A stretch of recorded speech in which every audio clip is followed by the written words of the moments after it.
She never should have rented this apartment in the mortal city.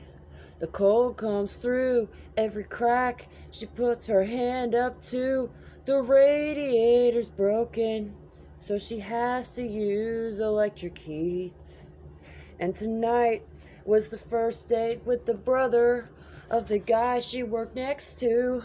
He lived a couple streets away. He listened, he had things to say. She asked him up for dinner sometime. Sometime was tonight. The radio gave updates on the ice storm while she made the dinner. They said from all the talk you shouldn't drive or even walk, and this just in. We're asking everyone to turn out their power. They need it at the hospital. She ran around pulling plugs, then she called him up. Maybe now they shouldn't meet. He said that he would brave the streets. She met him at the door with a blanket and a candle, saying, I heard it on the radio. I had to turn my power off. He said, you're not the only one. The streets were dark tonight.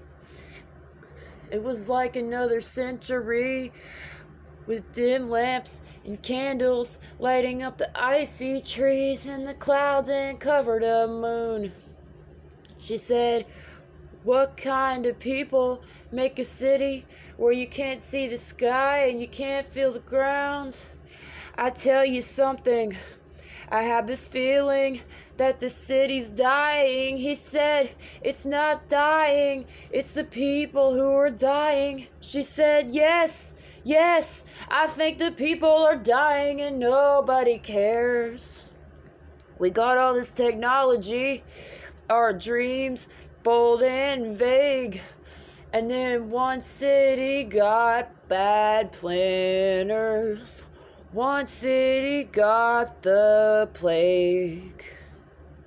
He asked, why did you move here? She said, for the job. And I've been so lonely here, so lonely. There's no one I can talk to. You know, I don't even know your brother.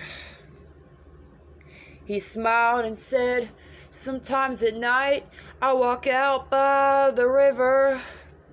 The city's one big town. The water turns it upside down. People found the city because they love other people. They want their secretaries. They want their power lunches. And think about tonight. I heard the same newscast you did. I unplugged everything. I looked out the window, and I think the city heard.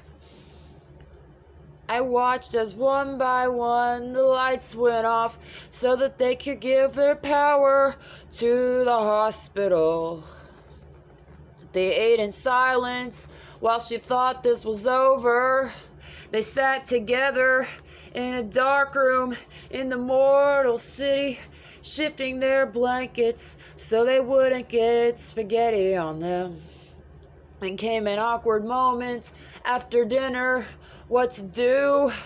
The ice was still falling. The streets were dangerous. The cabs were not running. And this neighborhood was not the greatest. They both looked at the same space where her couch would have been. She felt her stomach sink.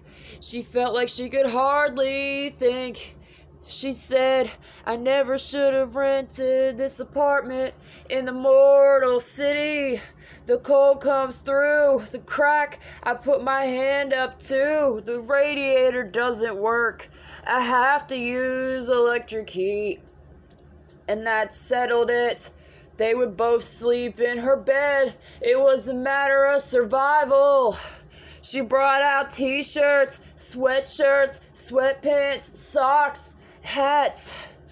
If there was ever any thought of what would happen in that bed tonight, there was no question now.